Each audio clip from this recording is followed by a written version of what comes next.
Well, if by liberal Islam or liberalism, among Muslims, if we mean that if this happens, Muslims will think that everything in the world is wonderful and they have nothing to object. No, this is not going to happen. This doesn't have to happen. A pious Muslim will always find some things in the world morally unacceptable. He will not. He will think that atheism is wrong to begin with. He will want to see his religion respected. He won't like cartoons about Prophet Muhammad. He won't. Maybe he will be quite conservative when it comes to gender issues. He will think the family is very important. Maybe will value family, and sometimes make some concessions from from an individualistic perspective. And he won't like to see alcohol around. I mean, that's, I think, fact of life. There are very Christian, conservative Christians in the United States. They're against abortion. They're against even alcohol is discussed in the Bible Belt, and there are some, there are some limitations and so on. So there will be all these things, and I think it is first not realistic to argue Muslims to abandon what they think, about these things. Secondly, it's not right. People have the right to think that some things are sin, some things are immoral.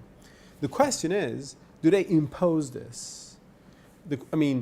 A Muslim can think alcohol is something terrible and he should never drink it, and those people who drink it are doing something wrong. He can think that.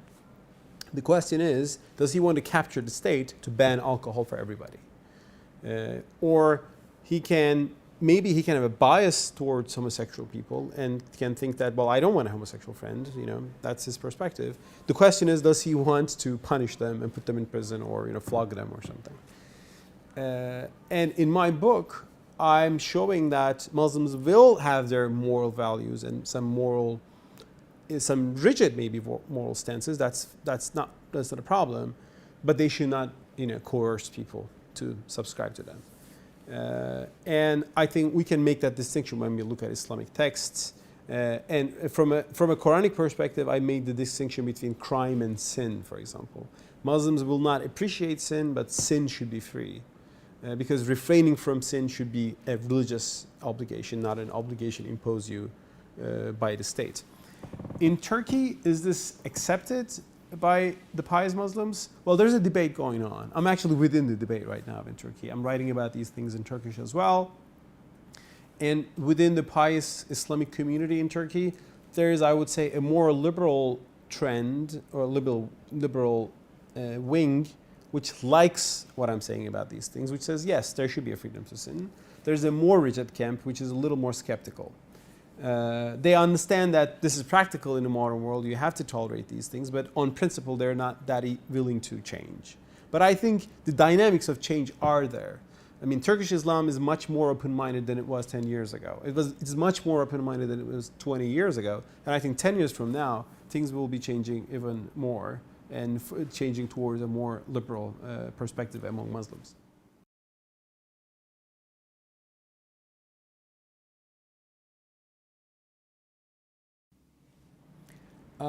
In Turkey, there are many individualistic pious Muslims who don't subscribe to any particular group, but there are also particular Islamic communities.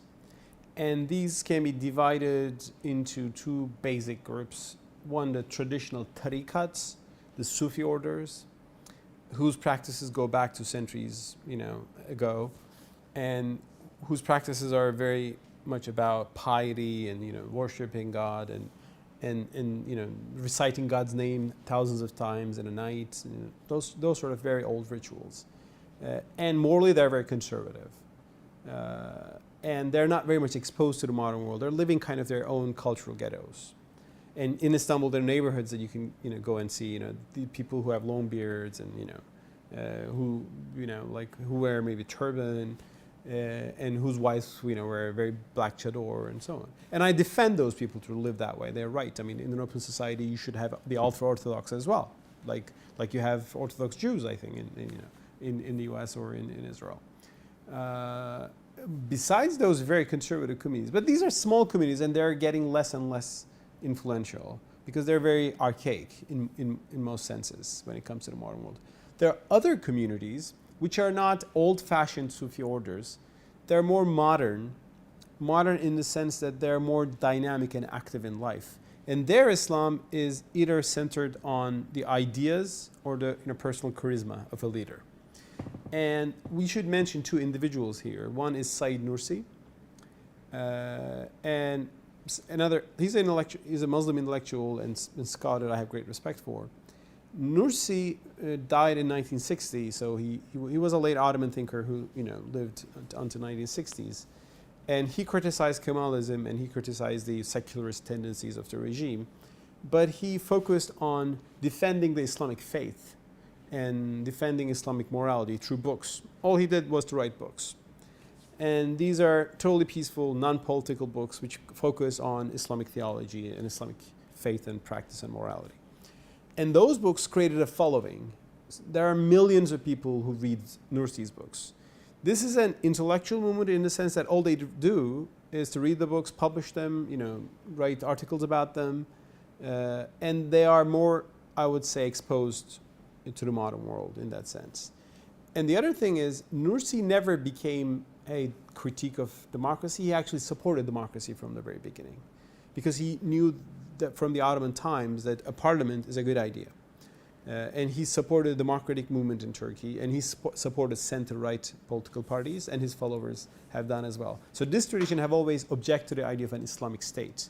They said there should be a democratic state which respects our values.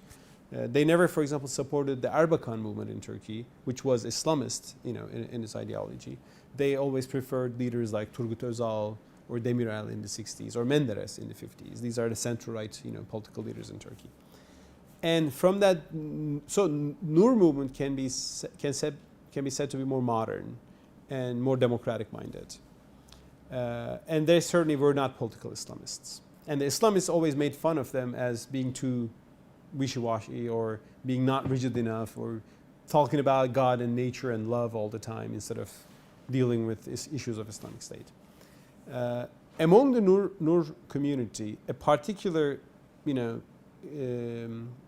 branch became very popular and very big, and that's the branch led by Fethullah Gülen, the preacher who now lives in the United States since 1998.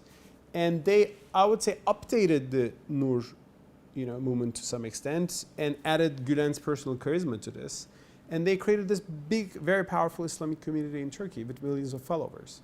They have, taking an example from the Catholics, I would say, they decided to have an Islamic missionary movement through schools. So they have opened up schools in 100 countries in the world, more than 100 countries, 1,000 schools from Vietnam to United States. These schools give very good education, modern education, it's not religious education. Teachers only give a religious spirit by example, to their students. Like a Jesuit school would do, I guess. And they also have a big media empire, several newspapers in Turkey, and they have promoted tolerance to Christians. They have promoted Turkey's EU integration. They are even critical of strong anti-Israeli sentiment in Turkey. And for example, when the Mavi Marmara, the Gaza flotilla, went to Israel and was attacked by Israel soldiers, Fethullah Gülen, the leader of this Islamic community, he was sorry for all the loss, but he also criticized the flotilla for going to a clash with Israel. He said, they should have found a more, reconciliatory solution with Israeli authorities. So politically, it's a very moderate group, to use that term, which is very much used in the West, and they certainly are supportive of democratization in Turkey.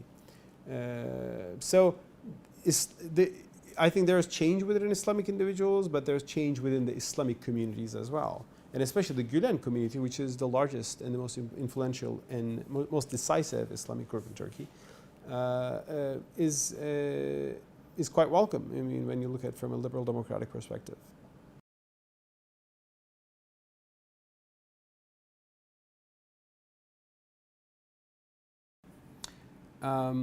First of all, Turkey's secularists are like an interesting group. I mean, they're not Western liberals. Their notion of secularism comes from the philosophy called positivism, the philosophy of called German vulgar materialismus of the 19th century, things that Ataturk acquired from the West in the 20s and 30s, not today. And so they believe in a secularism which really doesn't give much room for religious freedom. And they think that secularism means not the state, but also the society should be secularized by the state's authoritarian measures. And so they wouldn't accept many things that would be free in a religious society, in a free society.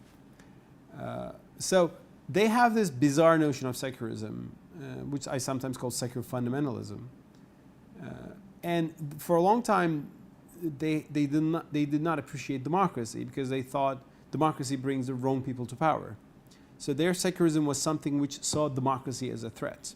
And in the face of this, the conservatives in Turkey actually, over time, as they understood things better, actually liked democracy, supported democracy, and clung on to democracy.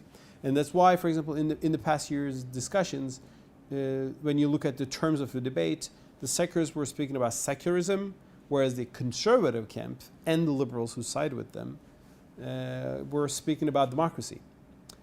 So these things are not, from a Western perspective, people might think secularism equals democracy. It doesn't work that way in Turkey. But why there is this fierce debate? First of all, I think there is something which is true for all Turks. That is belief in conspiracy theories and belief in evil enemies everywhere. I think the secularists believe that the Islamists have a hidden goal, whereas the Islamic camp believe that the secularists have a hidden goal and deep structures and some unseen designs out there. There's also this problem that I call the Turkish doctrine of preemptive intolerance, which means that you will not tolerate people even if they want something legitimate, because if you tolerate that, they will want something more. And I think the secularists' approach, they had the same approach on the Kurdish question as well, because the people we call secularists in Turkey, the Kemalists, were also the ones who were holding the stakes on the Kurdish issue. And for example, they did not want to allow the Kurds to speak their language even on the streets, because they thought if they speak their language, they will want a Kurdistan. So you will not tolerate even the reasonable things. But ultimately, people want a Kurdistan if you actually don't allow them to speak Kurdish in Turkey. So I think you should give them more freedom in Turkey in order to tame the ethno-nationalistic tendencies there. So I think because of these kind of vicious, because of these dogmatic positions, I think the secularists had, they did not want to tolerate even the most reasonable, I think, demands of the Islamic camp and the Kurdish camp. But I think Turkey is getting over that excessive secularism. And now even the secularists are understanding that the AKP really doesn't want to bring Islamic rule to Turkey. They will not make Turkey a Sharia state. But there are legitimate questions in terms of conservatism in public life. They are more now critical of AKP's grip on power. And I think that's a more legitimate question. I don't think Tayyip Erdogan in Turkey wants a Islamic state. I don't think AKP wants that. But the very simple fact that this is a party which is in power for 3 terms and which doesn't have a legitimate, reasonable, promising opposition has an impact on this party. It makes them too self-confident. Power corrupts. It corrupts everybody. So there are legitimate questions that the secularist camp sometimes raise against the AKP. But these are questions about the normal trends in politics, not about something about an Islamic state.